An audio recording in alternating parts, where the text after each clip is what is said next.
오늘 여러분들과 말씀을 나눌 말씀의 제목은 예배의 회복입니다. 여러분들, 우리 예배가 회복되어야 하나님과의 관계가 회복이 되는 겁니다. 우리가 예배가 회복되지 않으면 절대 하나님과의 영적인 관계가 올바로 설 수가 없습니다. 또한 하나님과의 영적인 관계가 올바로 서지 않으면 우리가 살아가는 세상의 삶 속에서도 우리가 예배자로서의 삶을 제대로 살아갈 수가 없다라는 겁니다. 오늘 이 말씀을 보면 오늘 북이스라엘 19대 왕 호세아 왕을 끝으로 북이스라엘이 멸망을 당합니다. 이 아수르라는 나라에 의해서 멸망을 당하게 되었는데 이 북이스라엘은 19대 왕 오늘 호세아 왕에 이르기까지 한 번도 하나님을 제대로 경외한 왕이 없었습니다. 다 하나님 앞에 범죄했고 죄로 가득했고, 그래서 결국 하나님께서 그 북이스라엘을 다른 이방 민족인 아수르라는 나라에 의해 멸망을 당하게 하십니다. 심판하시는 것이죠. 그러면서 오늘 말씀을 쭉 보면 아수르라는 나라가 어떤 다른 민족들을 데려다가 오늘 사마리아에 그들이 살도록 그렇게 다른 민족을 데려다가 사마리아에 놓습니다. 그렇게 한 이유가 있어요.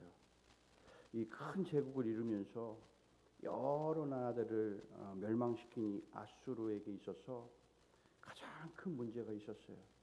그들이 점령한 국가들이 반역을 일으킬 수도 있다라고 그들이 생각했기 때문에 그렇습니다. 그래서 그들이 반역을 일으키지 못하도록 혼합 정책을 쓴 거예요. 그러니까 그 사마리아 이스라엘이 지금 북이스라엘이 멸망했지 않습니까? 그 나라에 그 사마리아 지역에 다른 나라 사람들이 들어와서 살게 되는 거예요. 왜 그렇게 했냐면 다른 나라의 여러 민족들을 이주시켜 놓게 되면 그들의 민족도 다르고 또 종교도 다르고 또 문화도 다르고 습관이 다르다 보니까 쉽게 그들이 뜻을 같이 해서 반란을 일으킬 수가 없었다라는 겁니다. 반란을 일으키려고 해도 서로 뜻이 같아야 하는데 뜻이 같지 못하다 보니까 결국 이 반란이라는 것에 대한 꿈을 꾸지 못했다라는 거예요.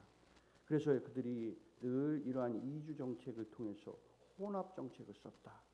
그래서 이 사마리아를 점령 후에 그러한 정책을 계속해서 써나갔다라는 겁니다.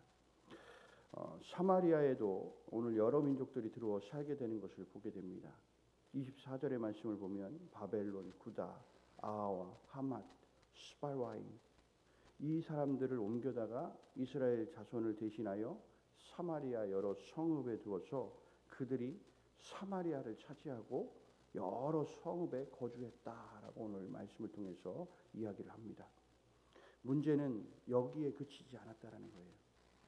다른 나라의 사람들이 들어와 사는 것 뭐 그럴 수 있어요. 그런데 문제는 어디에 있냐면 이들은 다 이방 민족이에요. 그러다 보니 이들이 믿는 신들이 있어요. 그 신들을 사마리아 지역에 와서 토착화하는 문제가 발생을 하게 됩니다. 그래서 25절의 말씀을 보면 그들이 처음으로 거기 거주할 때에 여호와를 경외하지 아니하므로 여호와께서 사자를 보내어 그들 중 몇 사람을 죽였다라고 이야기를 합니다.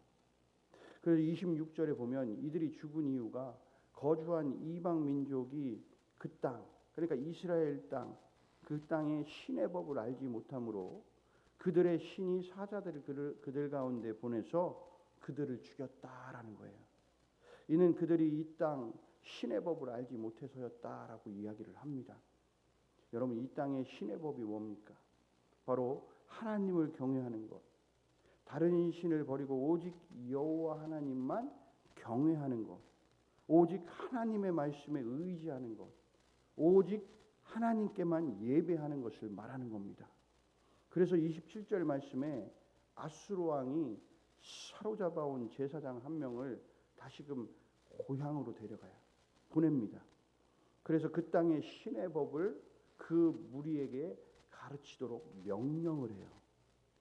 그러니까 베델로 돌아온 제사장 한 명이 그곳에 거주하는 백성들에게 어떻게 여호와를 경외할지를 가르치게 됩니다. 그러나 그 각 민족이 각기 자신의 신상들을 만들어서 사마리아 사람이 지은 여러 산당에 두고 이방 풍습 그대로 계속해서 제사를 드려요. 32절에 가면 참 웃기지도 않은 일들이 벌어집니다.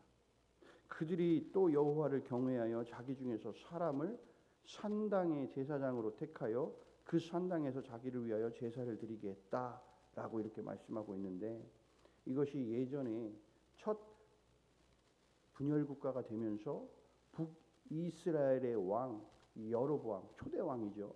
이 여로보암 왕이 행했던 일을 똑같이 하고 있는 겁니다. 백성들이 예루살렘에 있는 여호와의 성전에 제사를 드리고자 합니다. 그러니까 처음에 여로보암이 이제 북이스라엘 다스리면서 남북이 갈라진 거잖아요. 그러면서 이 북이스라엘 사람들이 제사를 드릴 곳이 없는 거예요. 왜? 남유다에 뭐가 있었으니까, 예루살렘 성전이 거기에 있었으니까. 그러니까 그들이 늘 내려오던 대로 늘 하나님 앞에 예배하고 제사 드렸던 일을 계속해서 행해져 왔었는데, 그러니까 나라가 갈라지면서 북이스라엘에 거주하다 보니 이들이 예배를 드릴 곳이 없는 거예요. 그러니까 예루살렘 성전에 가서 예배를 드려야 되는데 이들이 예배 드릴 곳이 없다 보니까 이 사람들이 어떻게 했냐면 이 예루살렘 성전으로 도망을, 그러니까 북쪽에서 남쪽으로 이렇게 막 이제 내려가기 시작을 하는 거예요. 뭐하러? 예루살렘 성전에 예배하러 내려가게 됩니다. 이것을 여로보암 왕이 보고 어떠한 일을 벌이냐면, 베델이라는 그 접경 지역이죠. 지금으로 이러면 남북이 갈라져 있던 이렇게 휴전선처럼 돼 있는 그 접경 지역에 베델이라는 곳이 있었어요. 그 베델이라는 곳에 산당, 단을 짓습니다. 그리고 저 북쪽 맨 끝에 단이라는 곳이 있는데 그곳에다가 산당을 져요. 그러니까 단을 져요. 제사 지낼 곳을 짓습니다. 이 두 곳에다가. 그리고 거기에서 백성들 보고 뭐라고 하냐면 여기에서 너희들이 제사를 지내라. 이렇게 여로보암 왕이 이야기를 합니다. 그러면서 웃긴 것은 뭐였냐면 레위 자손이 아닌 그냥 보통 그냥 일반 백성들을 제사장으로 삼고 절기도 비슷하게 정해서 제사를 그들이 드리기 시작합니다. 그러니까 이러한 모습들을 누가 보게 되냐? 거룩한 제사장들이, 그러니까 북쪽에 올라갔던 제사장들이 그러한 모습을 보게 돼요. 그래서 이 제사장들이 대거 어디로? 남유다로 다 내려오게 되는 겁니다. 이러한 일들이 그 당시에도 있었어요. 그런데 오늘 모습 속에서 그 이방 민족들도 마찬가지로 자기들이 어떻게 합니까? 산당의 제사장들, 자기 사람 중에서 산당의 제사장을 택해서 그 산당에서 자기를 위해서 제사를 드리게 했다라고 이야기를 해요. 그러니까 여로보암 왕 때의 모습과 비슷한 모습을 보이고 있다라는 것이죠. 이거 자체만으로도 하나님 앞에는 죄악이다라는 것이죠.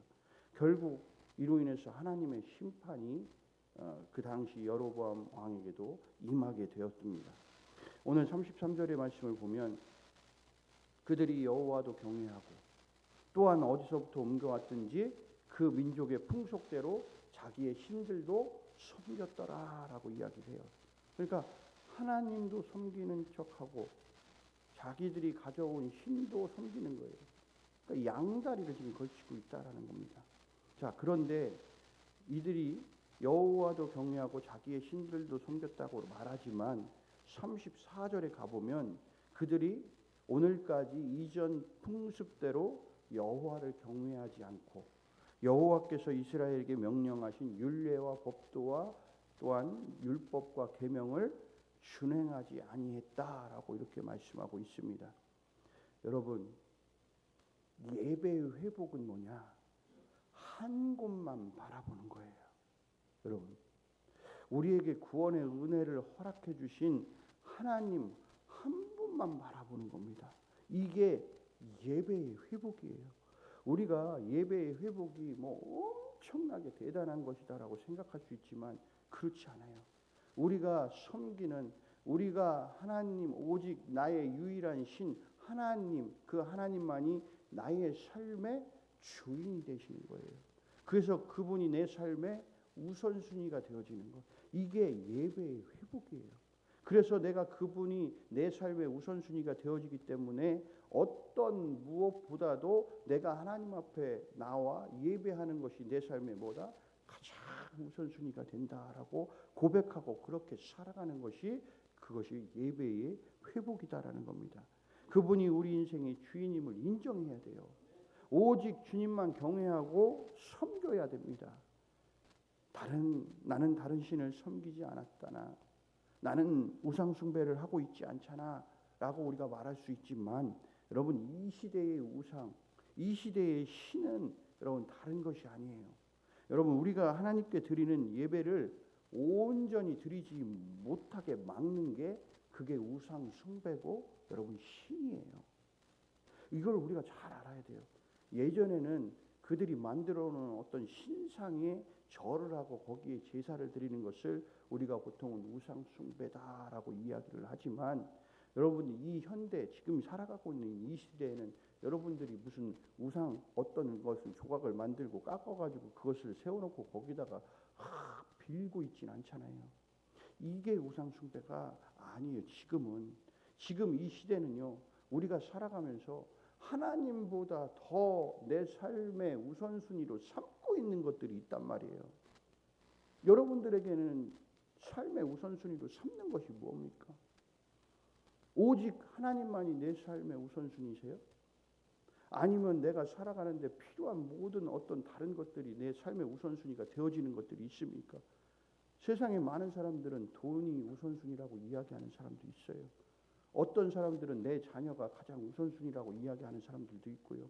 내가 하고 있는 일이 가장 우선순위다라고 이야기하는 사람들도 있습니다. 어떨 때는 내 친구가 나의 삶의 우선순위다. 어떨 때는 내 가족이 가장 우선순위다. 이렇게 이야기하는 사람들이 있어요. 여러분, 그게 우상 숭배라는 거예요. 그게 다른 신이라는 겁니다. 이것을 우리가 반드시 깨달아 알아야 돼요. 요즘에는 우리 아이들이 갖고 있는 가장 집중하고 있는 게 뭡니까? 핸드폰이죠. 핸드폰. 요즘은 마귀가 호도의 그들의 어떤 계략을 통해서 우리의 아이들을 계속 어렵게 만들고 있어요. 이거는 어린 아이들에게 뿐만이 아니라 우리 어른들에게도 마찬가지예요. 여러분 어른들도 보면 성경을 봐야 되는데 늘 뭐 봐요? 맨날 핸드폰 열고 그걸로 드라마 보고 때로는 유튜브 보고 하는 일들이 굉장히 많아지잖아요. 이거에 더 어떤 사람도 이게 없으면 불안해. 핸드폰이 없으면. 저도 어떨 땐 그래요. 집에다 놓고 어디 가다 보면은 뭘 놓고 온 것 같아. 잘 생각해보면 핸드폰을 놓고 왔어. 그럼 그 핸드폰 가지러 어떻게 해요? 다시 집으로 다시 가는 거예요. 돌아가는 거예요. 그러니까 핸드폰이 우리의 일상 속에서 없으면 안 되는 부분이긴 하지만 어쩌면 그것이 하나님보다 더 내가 우선순위로 삼고 있지는 않은지 생각해 봐야 된다는 겁니다. 이런 모든 것들이 하나님보다 내 삶의 우선순위가 되는 순간 여러분 그것이 우상숭배고 신이다라는 것입니다. 여러분 우리의 예배를 방해한 것이 뭡니까? 여러분 우리의 마음을 주님께 온전히 드리지 못하게 방해하는 것이 뭐냐고요. 우리 스스로가 그것을 잘 생각해 봐야 돼요. 내 스스로 오늘도 내가 예배 가야 되는데 누가 나를 방해하고 못 가게 막고 때로는 누가 만나자고 이야기하고 어떤 일이 생겨서 그곳으로 가서 그 일을 보러 가야 되고 여러분 이런 것들이 왜 우리의 삶에서 일어나는지를 잘 생각해야 돼요. 그것은요 하나님과의 우리의 관계를 끊어놓으려는 여러분 마귀의 계략이고 마귀의 전략이에요. 우리는 그것을 잘 진짜 알아야 됩니다. 그런 상황에서도 내가 이것을 이겨내고 하나님 앞에 예배하는 자세로 나오면 여러분 마귀는 우리에게 그것을 시험하지 못해요. 정말 그걸 시험하지 못합니다. 한번 그것을 이겨내는 순간 우리는 거기에서 이겨낼 수 있고 승리할 수 있고 그래서 내가 마귀가 저 권사님은 내가 건드려봐도 안 돼. 하나님 앞에 저렇게 예배드리러 가는 모습을 보면 뭐 어떠한 상황을 내가 만들어도 예배가 우선순위야. 하나님이 우선순위야. 여러분, 그러면 마귀는 건드리지 못하는 겁니다. 여러분, 그러한 믿음, 그러한 예배의 회복이 우리에게 있어야 된다라는 겁니다. 여러분, 제가 한 가지만 말씀드릴게요. 제가 경험했던 겁니다. 제가 이 이야기를 우리 아이들에게, 청소년들에게, 청년들에게 이런 이야기를 많이 해요. 저는 군대에 갔을 때 처음 그 고민했던 게 뭐냐면 내가 과연 예배 생활을 잘 할 수 있을까라는 거였었어요. 그 자대 배치를 받고 제가 그곳에서 이제 이등병 생활을 하면서 어느 날 주일이 되었는데 주일날 예배를 가야 되잖아요. 근데 예배를 가야 되는데 그날 고참이 선임병이 오늘은 예배 드리러 가지 못한다고 그러는 거예요. 우리 다 뭐하러 가야 되냐면 뭐 크리스마스 트리를 만들기 위해 산에 올라가서 나무를 잘라야 된다는 거예요. 아니, 크리스마스 트리는 만들면서 예배는 못 드리러 가게 한다? 이것도 뭐가 맞지가 않더라고요. 그래서 그렇게 하고선 다 우리는 이제 쉽게 얘기하면 그 추리링을 입고 나간 거예요. 이제 앞에 아침에 조회하러. 근데 그 앞에 있는 일직사관이 그래요. 여기 육중대는 왜 다 전투복으로 안 갈아입고 예배에 종교 행사라고 그러거든요. 종교 행사에 안 가나? 저희는 다 오늘 일이 있어서 오늘 종교 행사에 안 갑니다. 그렇게 선임병이 얘기를 했어요. 그랬더니 그 일직사관이 희망가도 같은 이야기를 하는 거예요. 뭐라고 얘기냐면 종교 행사에 가고 싶은 병사가 있으면 보내. 그렇게 얘기하는 거예요. 앞에서 중대장이. 그러니까 뭐 병사가 뭐 거기서 앞에서 뭐라고 얘기하겠어요. 그랬더니 알겠습니다. 그 선임병이 대답을 하고 저희들이 내무마을로 들어왔어요. 그 내무마을로 들어와가지고 그러는 거예요. 종교 행사 갈 사람 손 들어보래요. 야, 갈등이 막 생기는 거예요. 이 마음속에. 야, 어떻게 해야 되지? 내가 이걸 손을 들어야 되나 말아야 되나. 그때 저하고 동기가 한 명 있었는데 그 동기가 그 친구도 종교 행사를 저하고 같이 기독교 예배 드리러 가는 친구가 있었거든요. 그러니까 둘이 저는 이제 막 갈등을 했어요. 이걸 어떻게 해야 돼? 에휴, 죽으면 죽었지. 가야지. 저는 그런 마음으로 손을 들었어요. 저 혼자. 저 혼자만 손 들었어요. 그러더니 고참이 빨리 옷 갈아입고 종교 행사 갔다 와서 내무반에 대기하고 있으라고 그렇게 얘기하더라고요. 어떻게 해요? 뭐 전투복 갈아입고 예배 드리고 왔어요. 내무반에 왔어요. 그 다음 어떻게 됐는 줄 아세요? 죽어라 맞았어요. 진짜 막 밥을 못 먹을 정도로 맞았어요. 정말로. 내무반에서. 여기서부터 시작해서 저 내무반 문 열리는 데까지 막 진짜 맞으면서 그렇게 하면서 밖으로 나가면서 맞았어요. 근데 밥을 먹으러 갔는데 밥을 못 먹겠더라고요. 눈물이 왜 이렇게 나는지 정말로 얼마나 서러운지 그렇게 하고 지났어요. 시간이. 그랬는데 그 선임병, 저를 때렸던 그 선임병이 수요일, 주일 예배 시간만 되면 갑자기 서정호 빨리 예배 드리러 가야지. 그때부터는 뭐 예배 드리는 일이 한 번도 누가 망근 일이 없습니다. 그 이후로. 그러니까 이 이야기를 왜 우리 성도님들에게 드리냐면 내가 내 삶에 예배 드리는 게 하나님을 경외하는 게 가장 우선순위가 되어지면 여러분 마귀는 절대 우리를 다시금 시험하지 못해요. 반드시 우리를 시험하는 일이 분명히 있습니다. 인생을 살아가다 보면 그런 시험하는 내용들이 분명히 있어요. 그러나 그것을 이겨내는 순간 우리는 마귀가 다시금 우리를 시험하지 못합니다. 아, 이 사람은 시험할 수 없구나. 이 사람은 정말 믿음이 철저한 사람이구나. 여러분 성경의 인물 중에 누가 그렇습니까? 바로 욥이 그랬잖아요. 자기에게 그렇게 철저하게 마귀가 시험을 하고 어렵게 하고 모든 것을 망하게 했어도 오직 하나님을 나는 경외하겠노라. 나는 하나님을 바라보겠노라고 했던 그 욥에게 하나님께서 다시금 어떻게 하십니까? 더 많은 것들로 채우시는 하나님의 은혜가 임하지 않았습니까? 여러분 예배의 회복은 이겁니다. 내가 오직 하나님만을 바라보는 것. 내가 오직 어떠한 상황 가운데서도 온전히 하나님께 초점을 맞추는 것. 내 세상에 걸쳐있던 양다리 걸치고 있던 거요. 다 그것을 빼내어야 돼요. 거기서 내 한 달이 세상과 하나님, 여러분 우리는 그렇게 살아갈 수 없어요. 이 세상에 있던 발을 우리는 떼어내기를 바랍니다. 그래서 온전히 하나님만 바라보는 그러한 믿음의 성도가 되어질 때에 그것이 예배의 회복으로 이루어지고 하나님과의 영적인 관계가 이루어지고 하나님께서 우리와 영적인 관계를 이룰 때에 여러분에게 놀라운 하나님의 기적의 역사들이 나타나게 되는 것입니다. 이러한 놀라운 하나님의 은혜가 여러분들의 삶에 나타나기를 간절히 소원합니다. 여러분 온전히 주님을 바라보고 주님이 원하시는 귀한 예배의 회복이 이루어질 때에 여러분의 삶도 온전히 회복되는 은혜가 주어지게 될 줄로 믿습니다. 여러분 우리 모두가 내 삶의 주인은 오직 하나님이십니다 라고 주님 앞에 고백하고 주님을 온전히 바라보면서 주님만을 경외합니다. 주님 말씀하십시오. 주님 말씀이면 내가 어떠한 상황이라도 그 말씀을 듣고 그대로 지키고 행하겠나이다 라고 주님 앞에 고백하며 나아가는 귀한 믿음의 자녀가 되어줄 때 여러분의 귀한 삶이 온전히 회복되어지는 놀라운 은혜가 있게 될 줄로 믿습니다. 이와 같은 귀한 삶이 저와 여러분의 삶이 될 수 있도록 주님의 이름으로 간절히 소원합니다.